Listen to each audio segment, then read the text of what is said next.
다음 주까지 돈 안 갚으면 이 시장 전체가 내 거야. 한 명도 빠짐없이 다 쫓아낼 테니까. 악덕 사채업자 마 회장의 살벌한 통보에 30년 역사의 도깨비 시장은 절망에 빠졌습니다. 평생을 일궈온 터전을 잃게 된 상인들은 공포에 떨며 주저앉고 말았죠. 모두가 고개를 숙인 그때 시장 구석에서 작은 약초 가게를 하는 달래 할머니가 조용히 그의 앞을 막아섭니다. 당신은 오늘 이 시장에서 아무것도 얻지 못할 겁니다. 70 넘은 노인의 말이라고는 믿기 힘든 차갑고 단호한 한마디. 시장의 어머니라 불리는 이 연약한 노인은 도대체 누구일까요? 여러분의 구독과 좋아요는 더 좋은 이야기를 만드는데 가장 큰 힘이 됩니다. 새벽 5시 남대문 뒤편 골목에 자리 잡은 도깨비 시장에 불이 켜지기 시작했습니다. 가장 먼저 셔터를 올린 곳은 입구 모퉁이의 작은 약초 가게였습니다. 녹슨 간판에는 백년 약방이라는 글씨가 희미하게 새겨져 있었지요. 가게 안에서 허리 굽은 할머니 한 분이 나와 빗자루를 들었습니다. 달래 할머니였습니다. 70을 넘긴 나이에도 그녀의 손놀림은 정확했습니다. 가게 앞을 쓸고 약초 단지들을 정리하고 60년은 된 듯한 저울을 닦아냈습니다. 흰머리가 성성한 머리를 뒤로 묶은 그녀의 얼굴에는 세월의 주름이 깊게 패여 있었습니다. 하나둘 주변 가게의 셔터가 올라가기 시작했습니다. 시장이 깨어났습니다. 생선 가게에서는 얼음 깨는 소리가, 떡집에서는 떡지는 김이 피어올랐습니다. 30년째 이어진 아침 풍경이었습니다. 달래 할머니는 약초 단지 앞에 앉아 손님을 기다렸습니다. 할머니, 애가 감기가 안 떨어져서요. 젊은 여자가 아이 손을 잡고 들어왔습니다. 달래 할머니는 아이의 얼굴을 살피고 맥을 짚어보았습니다. 그리고는 능숙하게 약초들을 꺼내 저울에 올렸습니다. 이걸로 3번 다려 먹이세요. 금방 나을 겁니다. 얼마예요? 5,000원만 주세요. 여자가 머뭇거렸습니다. 지갑을 열었다 닫기를 반복했습니다. 달래 할머니가 약봉지를 건네며 말했습니다. 다음에 주세요. 배가 아픈데 약은 먹어야지요. 할머니, 괜찮습니다. 우리 시장 식구끼리 그럴 수도 있는 거지요. 여자가 고개를 숙여 인사하고 나갔습니다. 달래 할머니는 빈 저울을 바라보다가 다시 약초 정리를 시작했습니다. 이런 일은 자주 있었습니다. 30년 동안 그녀는 시장 사람들에게 약을 지어주고 밥을 나눠주고 때로는 빚 보증을 서주기도 했습니다. 사람들은 그녀를 시장의 어머니라고 불렀습니다. 점심때가 되었습니다. 달래 할머니는 가게 뒤편 작은 부엌에서 국수를 삶았습니다. 큰 냄비 가득 담긴 국수를 그릇에 담아 시장을 돌았습니다.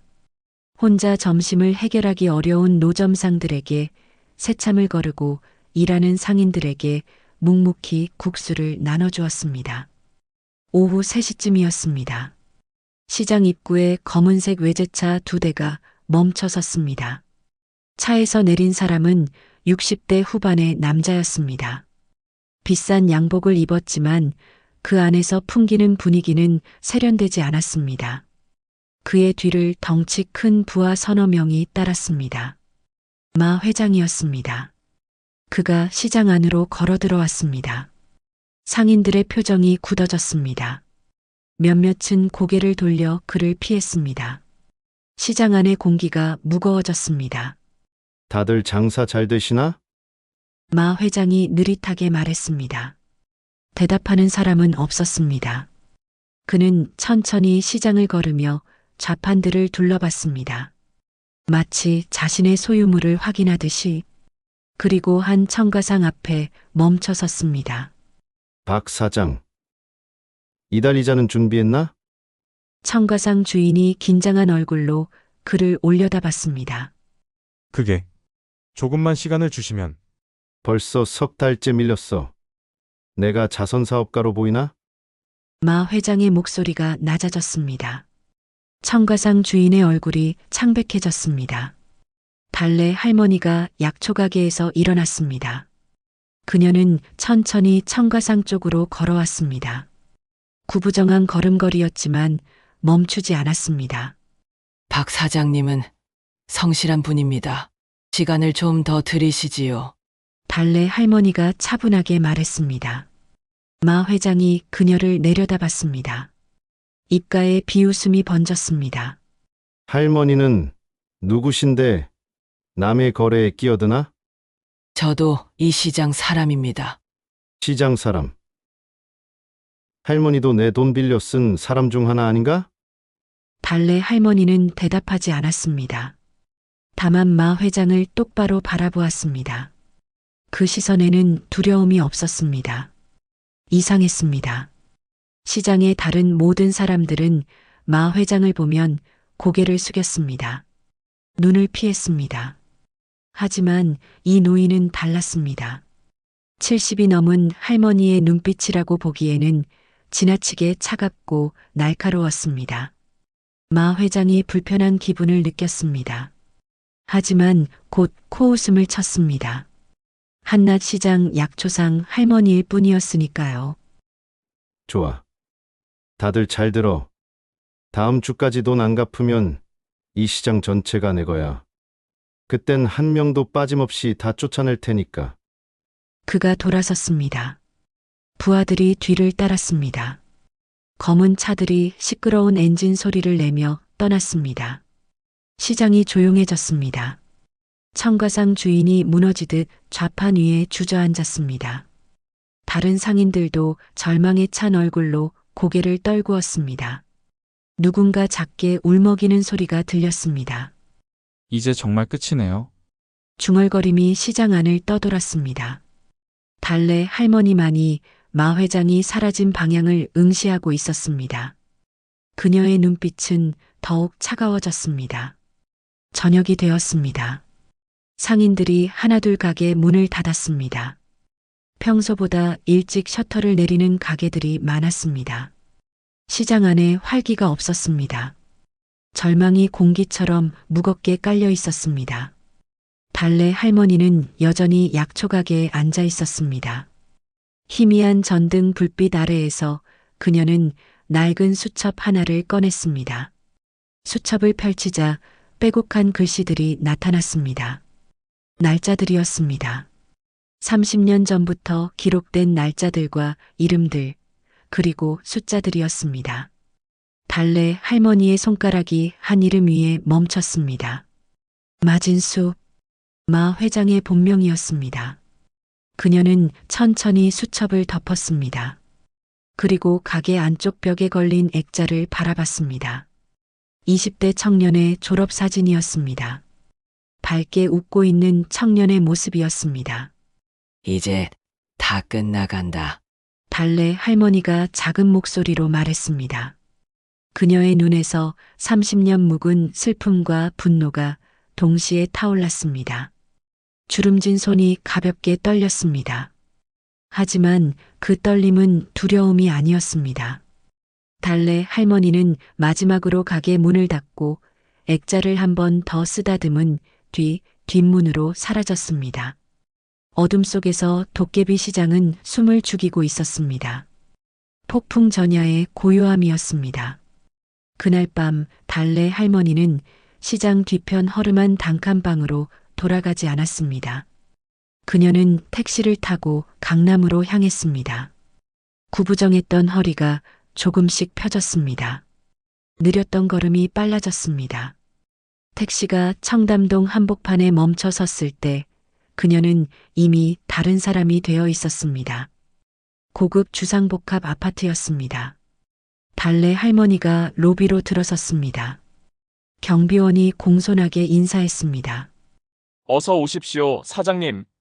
그녀는 고개만 끄덕이고 전용 엘리베이터에 올랐습니다. 최상층 펜트하우스였습니다. 문이 열렸습니다. 300평이 넘는 공간이 펼쳐졌습니다. 바닥부터 천장까지 이어진 통유리 너머로 서울의 야경이 한눈에 들어왔습니다. 거실 한쪽 벽면은 모니터들로 가득했습니다. 실시간으로 주가가 움직이고 있었습니다. 달래 할머니는 시장에서 입었던 낡은 옷을 벗었습니다. 샤워를 하고 편안한 실크 가운으로 갈아입었습니다. 그리고 서재로 들어갔습니다. 책장 하나를 밀어내자 금고가 나타났습니다. 금고 안에는 서류들이 가지런히 정리되어 있었습니다. 그녀는 그중 두꺼운 파일 하나를 꺼냈습니다. 표지에는 마진수라는 이름이 적혀 있었습니다. 달래 할머니가 파일을 펼쳤습니다. 30년 전으로 거슬러 올라가는 이야기였습니다. 그때 그녀의 이름은 강달래였습니다. 평범한 중산층 가정의 어머니였습니다. 남편은 일찍 세상을 떠났지만 외아들 민준이가 있었습니다. 총명하고 착한 아들이었습니다. 서울대 법대를 졸업하고 로펌에 취직했습니다. 그해 가을이었습니다. 민준이는 퇴근길에 횡단보도를 건너다 차에 치였습니다. 뺑소니였습니다. 운전자는 도주했습니다. 민준이는 병원으로 옮겨졌지만 사흘 만에 숨을 거뒀습니다. 28배 나이였습니다. 강달래는 미쳐버린 것 같았습니다. 경찰에 매달렸습니다. 범인을 잡아달라고 울부짖었습니다. 담당 형사는 마진수였습니다. 그는 성실해 보였습니다. 반드시 범인을 잡겠다고 약속했습니다. 하지만 한 달이 지나도 소식이 없었습니다. 강달래가 경찰서를 찾아갔습니다.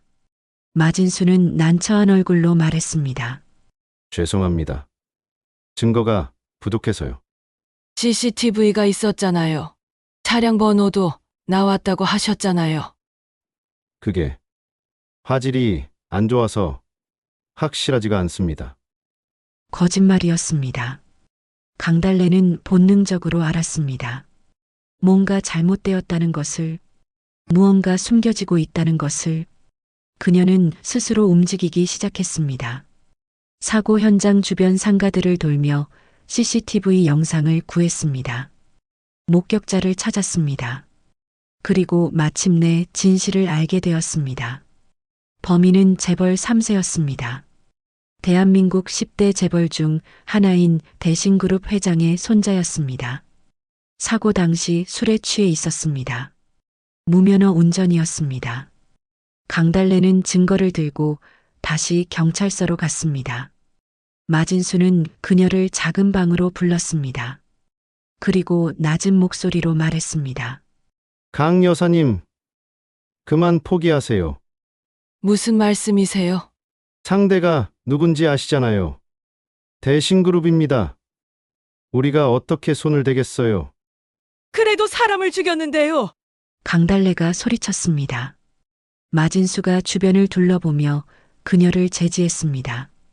여사님, 조용히 하세요. 이미 의해서 결정된 사안입니다.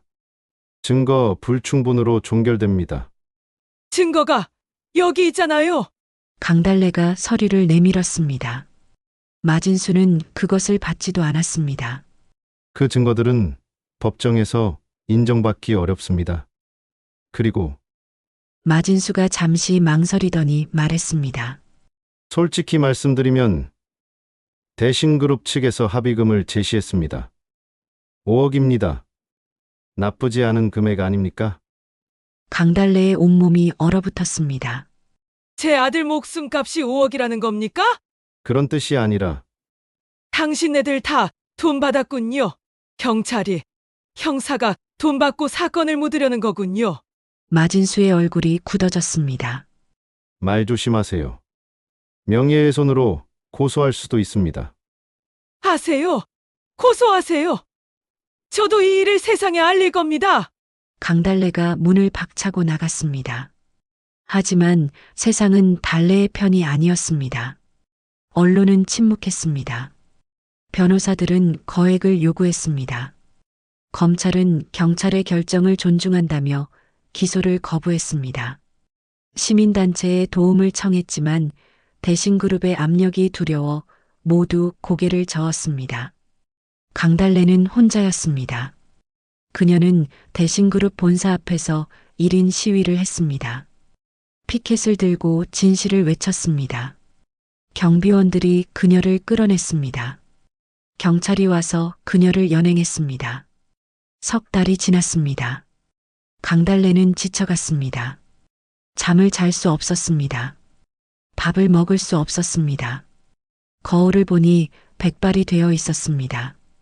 어느 날 밤이었습니다. 그녀는 한강 다리 위에 서 있었습니다. 차가운 바람이 불었습니다. 난간에 손을 올렸습니다.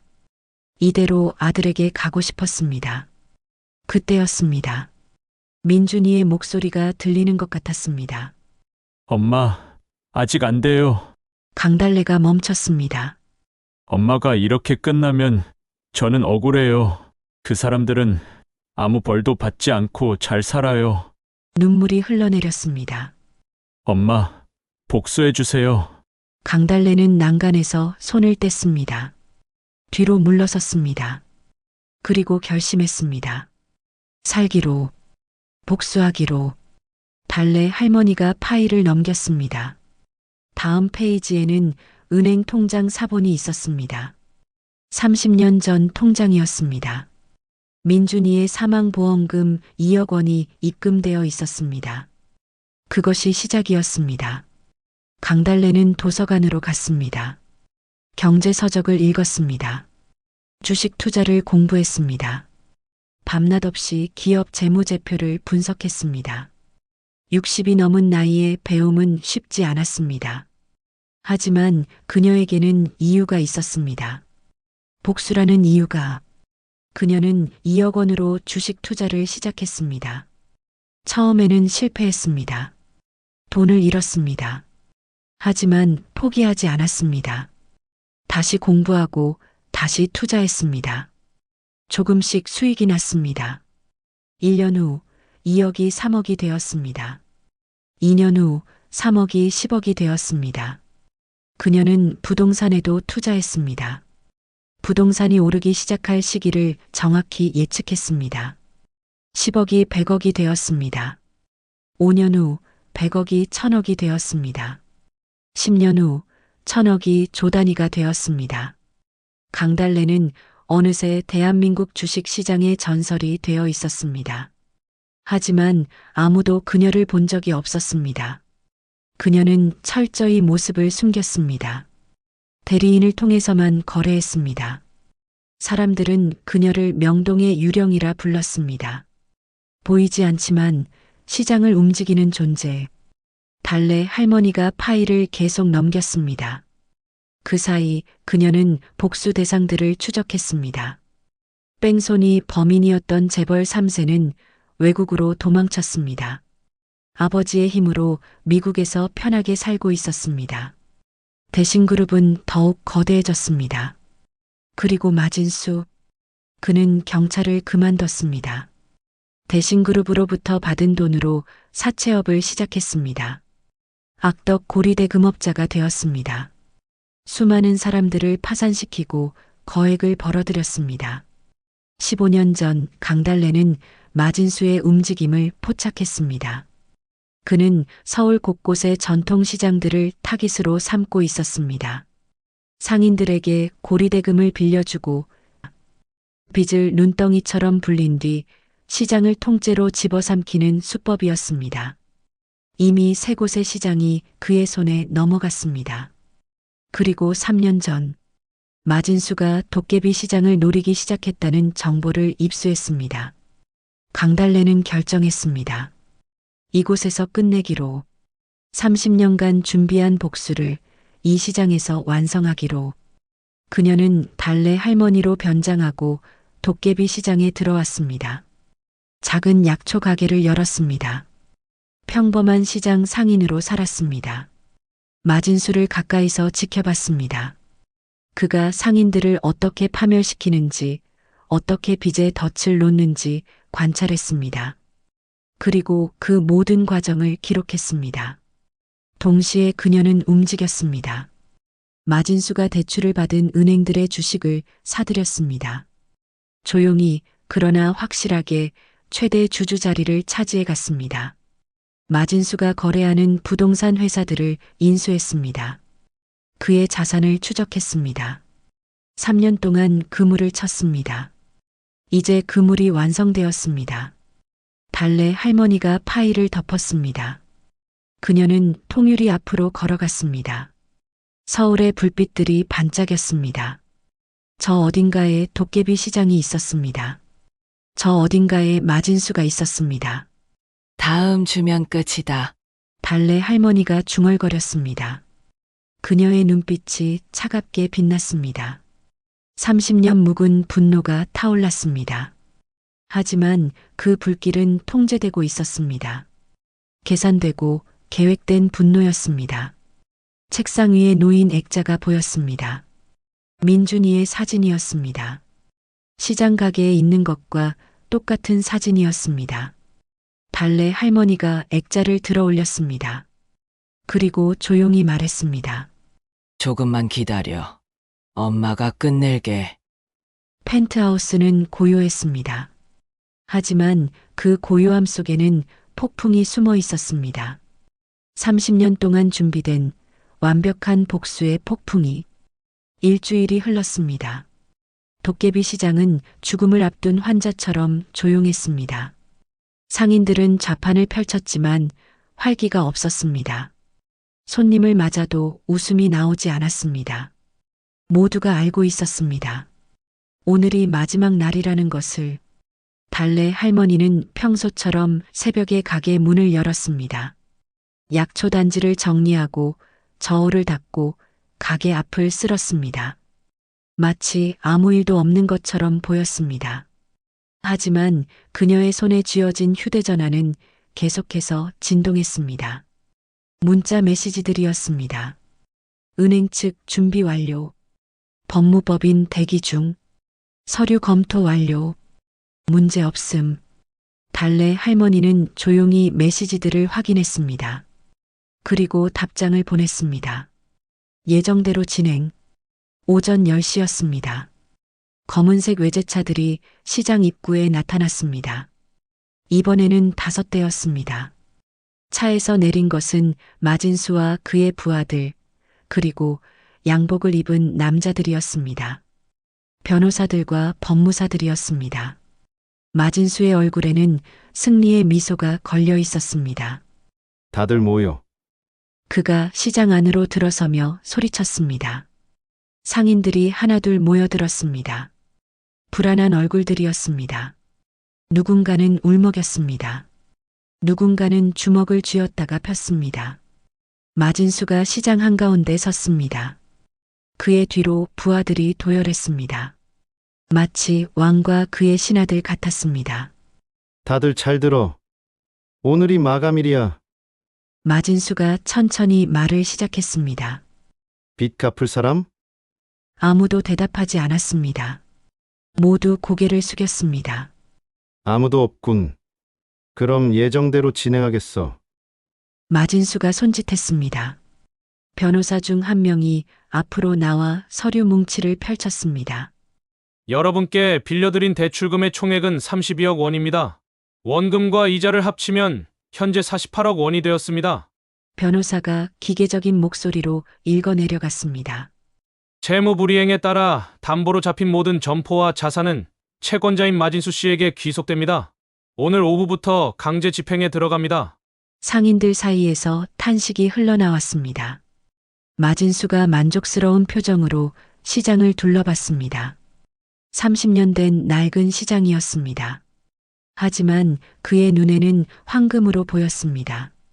이곳을 헐고 주상복합을 지으면 수천억의 수익이 날 것이었습니다. 좋은 소식도 있어. 마진수가 다시 입을 열었습니다. 너희들을 당장 쫓아내진 않을 거야. 한 달만 더 장사해. 대신 매출의 절반을 내게 내. 그게 싫으면 지금 당장 나가도 돼. 모욕이었습니다. 자신들의 시장에서 자신들이 번 돈의 절반을 강탈하겠다는 선언이었습니다.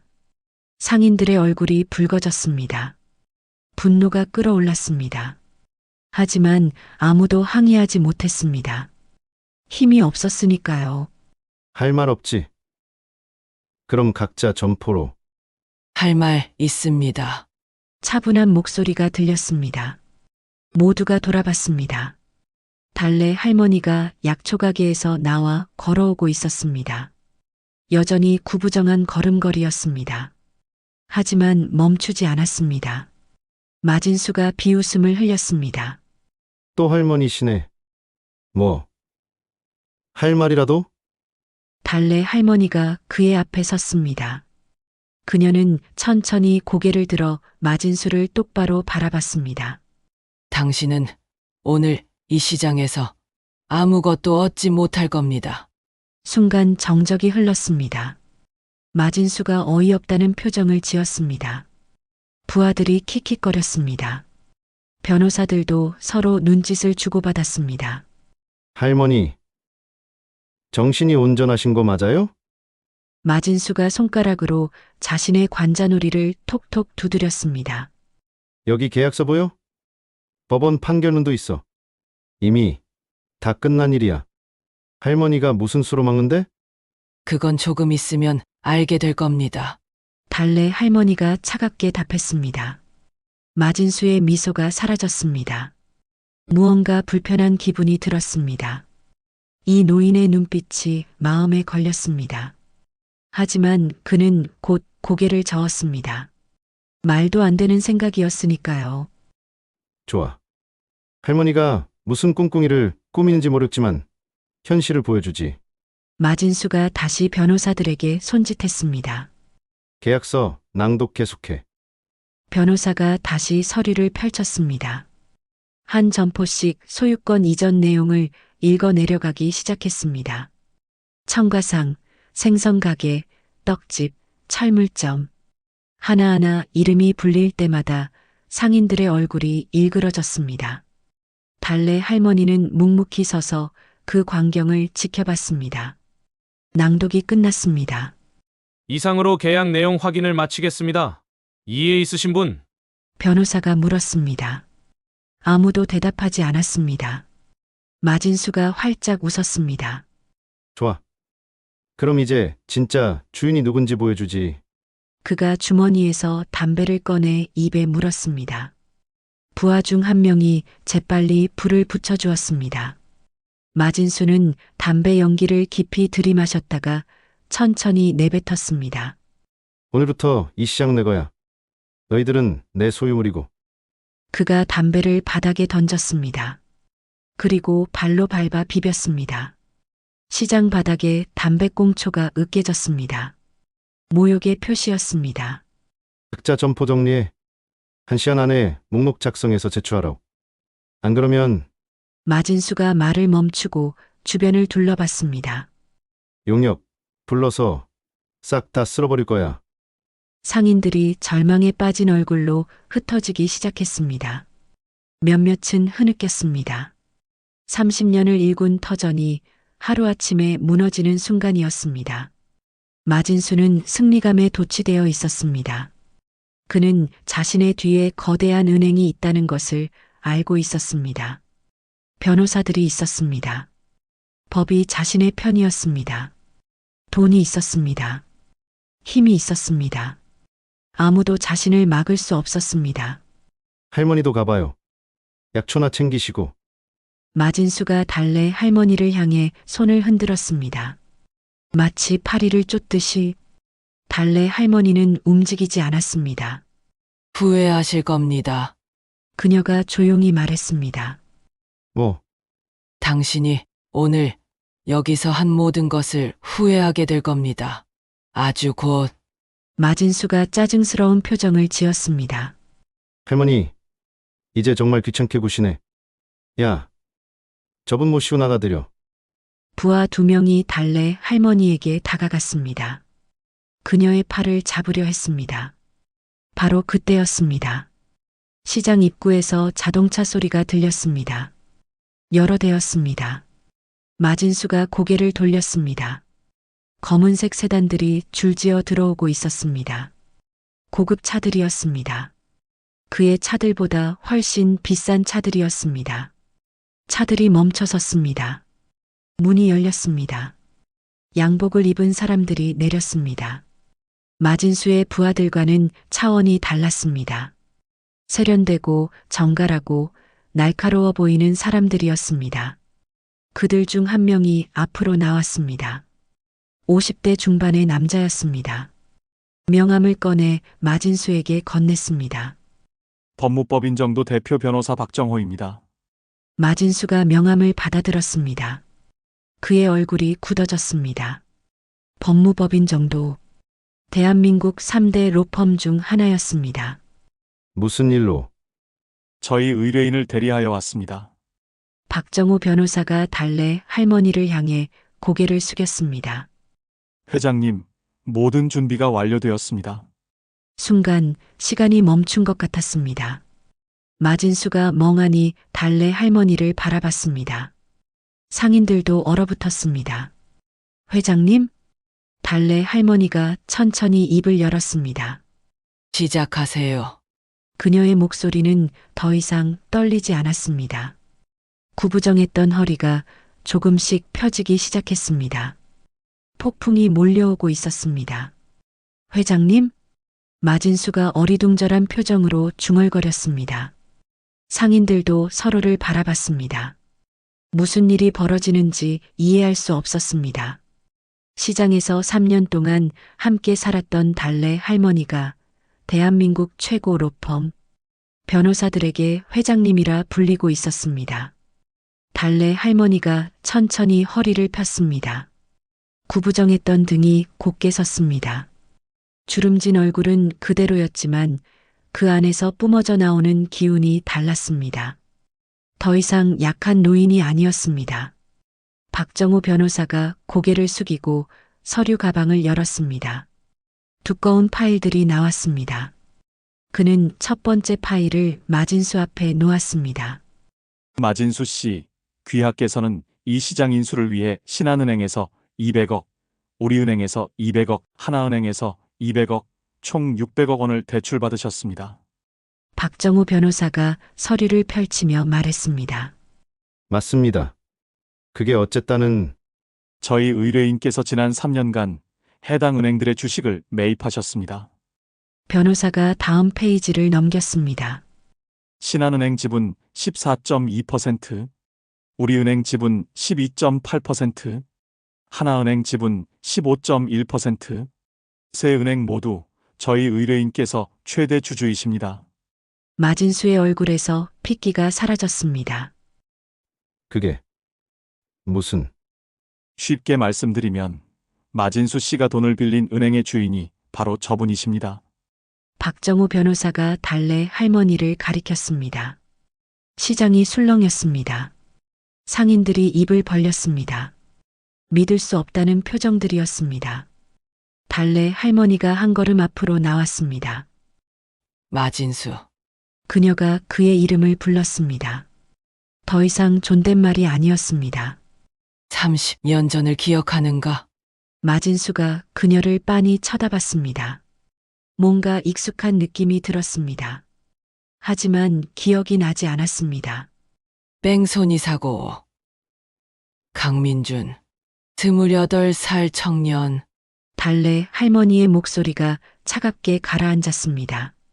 그 아이의 어머니가 당신을 찾아갔었지. 아들을 죽인 범인을 잡아달라고 울부짖었지. 마진수의 눈이 커졌습니다.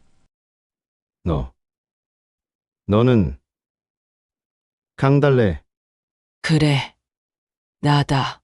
순간 마진수의 머릿속에서 기억이 폭발했습니다.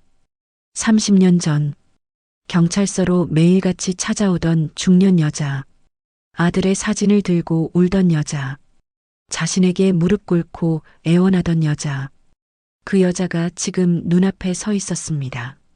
불가능해. 당신은 그냥 평범한 주부였어. 어떻게? 어떻게 이렇게 되었냐고? 달래 할머니가 싸늘하게 웃었습니다. 30년이야. 30년 동안 나는 오직 한 가지만 생각하며 살았어. 너를. 그리고 내 아들을 죽인 그 재벌놈을 어떻게 파멸시킬까? 그녀가 손을 들어 올렸습니다. 내 아들의 사망보험금이 2억 원이었어. 그 돈으로 시작했지. 주식을 배우고, 투자하고, 실패하고, 다시 일어섰어.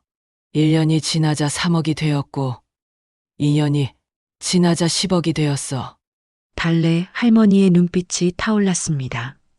5년 후에는 100억, 10년 후에는 1000억, 20년 후에는 조 단위가 되었지. 사람들은 나를 명동의 유령이라 불렀어. 얼굴 한번 보지 못한 전설의 투자자라고. 상인들이 입을 다물지 못했습니다. 그동안 나는 너를 지켜봤어. 경찰 그만두고 사채업 시작하는 것도, 사람들 파멸시키는 것도, 시장들을 집어삼키는 것도 전부 봤어. 그리고 3년 전 내가 이 도깨비 시장을 노린다는 정보를 입수했지. 바로 그때 결정했어. 여기서 끝내기로. 달래 할머니가 시장을 둘러봤습니다. 나는 약초상 할머니로 위장하고 이곳에 들어왔어. 너를 가까이서 지켜보기 위해. 내가 어떻게 상인들을 옥죄는지, 어떤 방법으로 빚에 덫을 놓는지 관찰하기 위해 동시에 준비했지. 내가 돈을 빌린 은행들의 주식을 샀어. 내가 거래하는 부동산 회사들을 인수했어. 내 재산을 추적했어. 내 범죄 증거를 모았어. 달래 할머니가 마진수에게 한 걸음 더 다가갔습니다. 3년 동안 그물을 쳤어. 너를 가둘 완벽한 그물을. 이제 그 그물이 조여지는 거야. 마진수가 됨걸음질 쳤습니다. 부하들도 불안한 얼굴로 주변을 둘러봤습니다. 박정우 변호사가 다시 서류를 꺼냈습니다. 마진수 씨, 최대 주주의 결정에 따라 귀하의 모든 대출금을 오늘자로 즉시 회수합니다. 뭐라고? 600억 원 전액을 오늘 안으로 상환하셔야 합니다. 그럴 수 없어. 계약 기간이 아직 3년이나 남았어.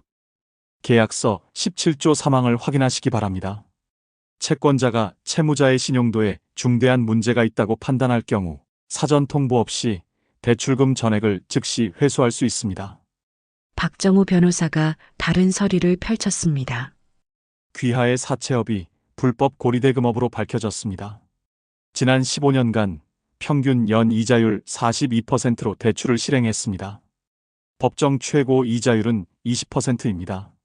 명백한 불법입니다.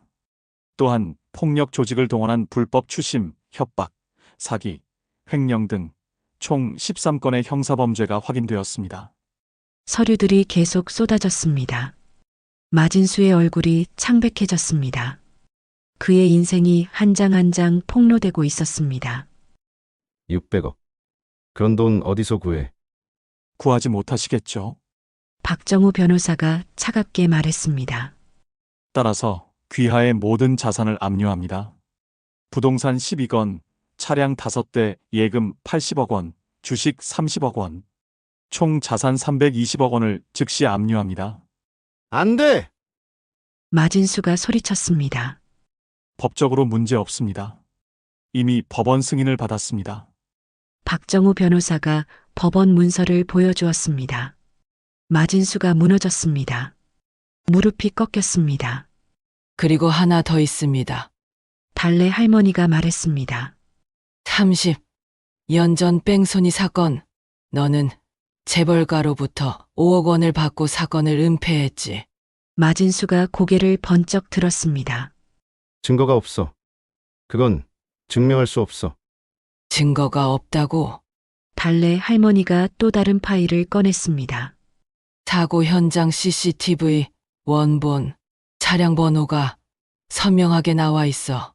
목격자 진술서 3건, 차량 수리 기록, 너희가 주고받은 돈의 입금 기록, 그리고 가장 결정적인 증거. 달래 할머니가 USB 하나를 꺼냈습니다. 너와 재벌가 변호사의 통화 녹음이야. 30년 전 그 변호사의 사무실에 도청 장치를 설치했거든. 기술이 발전해서 복원이 가능하더군. 마진수의 얼굴이 흙빛이 되었습니다. 이 모든 증거를 검찰에 넘겼어. 30분 전에 박정우 변호사가 휴대전화를 확인했습니다. 서울중앙지검에서 연락이 왔습니다. 체포영장이 발부되었다고 합니다. 시장 입구에서 사이렌 소리가 들렸습니다. 경찰차들이 들어왔습니다.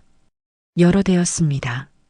형사들이 내려 마진수에게 다가왔습니다. 마진수 씨 뇌물수수, 증거인멸, 직권남용 혐의로 체포합니다. 수갑이 채워졌습니다. 마진수가 달래 할머니를 올려다봤습니다. 그의 눈에는 공포와 절망이 가득했습니다. 이건 너무해. 너무하다고. 달래 할머니의 목소리가 떨렸습니다. 내 아들은 28배 죽었어. 너는 돈 받고 그 죽음을 묻었어. 그 돈으로 사채업을 시작해서 수백 명을 파멸시켰어. 이제 와서 너무하다고. 그녀의 눈에서 눈물 한 방울이 흘러내렸습니다. 30년이야. 30년을 기다렸어. 매일 밤 내 아들 꿈을 꾸면서 복수만 생각하면서 살았어. 이제야 끝난 거야. 마진수가 끌려나갔습니다. 그의 부하들은 이미 도망쳤습니다. 함께 온 변호사들도 슬그머니 사라졌습니다. 아무도 그 편에 남지 않았습니다. 경찰차가 떠났습니다. 시장이 고요해졌습니다. 달래 할머니는 상인들을 향해 돌아섰습니다. 모두가 너클 잃은 얼굴로 그녀를 바라보고 있었습니다. 여러분, 그녀가 입을 열었습니다. 저는 강달래입니다. 30년 전 아들을 잃은 평범한 어머니였습니다. 하지만 복수를 위해 30년을 준비했습니다. 상인들이 조용히 들었습니다. 이 시장에 들어온 것도 복수의 일부였습니다. 하지만 달래 할머니가 잠시 말을 멈췄습니다. 3년 동안 여러분과 함께 살면서 저는 깨달았습니다. 복수보다 더 중요한 것이 있다는 걸. 그건 바로 사람입니다. 그녀가 시장을 둘러봤습니다. 여러분은 저를 가족처럼 대해주셨습니다. 국수 한 그릇을 나눠 먹고 아픈 아이를 함께 걱정하고 힘들 때 서로 기대며 살았습니다. 그게 진짜 부였습니다. 달래 할머니의 목소리가 따뜻해졌습니다. 이제 제 차례입니다. 여러분을 도울 차례입니다. 박정우 변호사가 새로운 서류를 꺼냈습니다. 마진수 씨에게 빌린 돈 총 32억 원. 저희 의뢰인께서 전액 지불하셨습니다. 여러분의 빚은 모두 사라졌습니다. 상인들 사이에서 탄성이 터져 나왔습니다. 그리고 이 시장의 소유권을 재단으로 전환합니다. 도깨비 시장 상인 재단입니다. 여러분 모두가 주인입니다. 달래 할머니가 두꺼운 서류 뭉치를 들어 올렸습니다. 여기 있는 것들이 빈 문서입니다. 마진수가 여러분에게 받았던 차용증들입니다. 그녀는 천천히 서류를 찢기 시작했습니다. 찢어지는 소리가 울려 퍼졌습니다. 1장, 2장, 10장. 하얀 종이 조각들이 바닥에 흩어졌습니다. 32억 원어치의 악몽이 사라지고 있었습니다.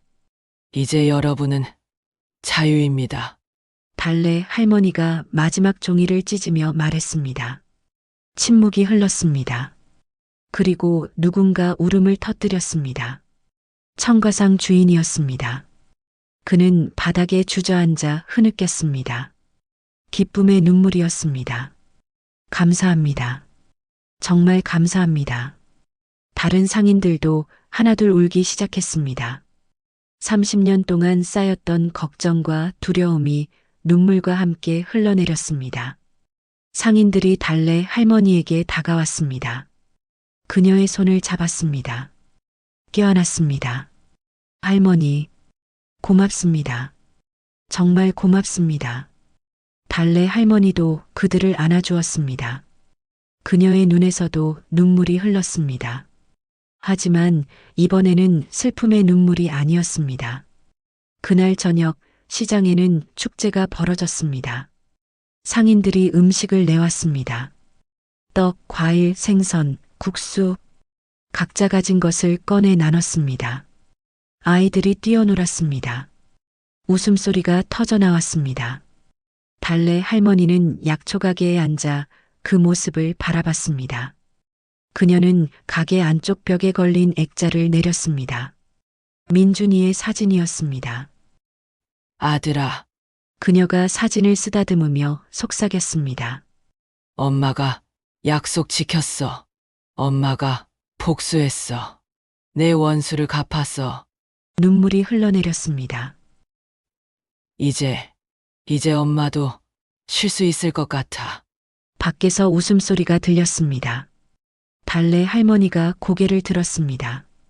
상인들이 손짓했습니다. 함께 먹자고, 함께 웃자고. 그녀는 액자를 다시 벽에 걸었습니다. 엄마가 내 목까지 살게. 내가 하고 싶었던 것들 엄마가 계속할게. 달래 할머니가 일어섰습니다. 그리고 밖으로 나갔습니다. 상인들이 그녀를 맞이했습니다. 자리를 내주었습니다. 음식을 건넸습니다. 할머니, 이거 드세요. 우리 할머니 덕분에 살았어요. 정말 감사합니다. 달래 할머니가 미소 지었습니다. 30년 만에 처음으로 진심으로 웃었습니다. 시장에 웃음이 가득했습니다. 불빛이 환했습니다. 희망이 있었습니다. 도깨비 시장은 다시 살아났습니다. 그리고 그곳을 지키는 사람이 있었습니다. 시장의 여왕. 아니, 시장의 어머니가. 오늘 시장의 여왕 이야기를 끝까지 함께 해주신 시청자 여러분, 진심으로 감사합니다. 가장 연약해 보이는 우리네 이웃이 사실은 가장 강한 영웅일 수 있다는 사실, 어떻게 보셨나요? 달래 할머니의 30년간의 치밀한 복수는 여러분께 통쾌함을 주었을지도 혹은 가슴 아픈 슬픔을 느끼게 했을지도 모르겠습니다. 여러분의 구독과 좋아요는 더 좋은 이야기를 만드는데 가장 큰 힘이 됩니다. 혹시 여러분 주변에도 달래 할머니처럼 겉보기와는 다른 놀라운 비밀이나 강인함을 가진 분이 계신가요? 혹은 여러분이 살면서 겪었던 통쾌한 복수나 정의 구현의 경험이 있다면 아래 댓글로 여러분의 소중한 사연을 공유해 주세요. 여러분의 모든 이야기가 다른 분들에게 큰 위로와 용기가 될 수 있습니다. 감사합니다.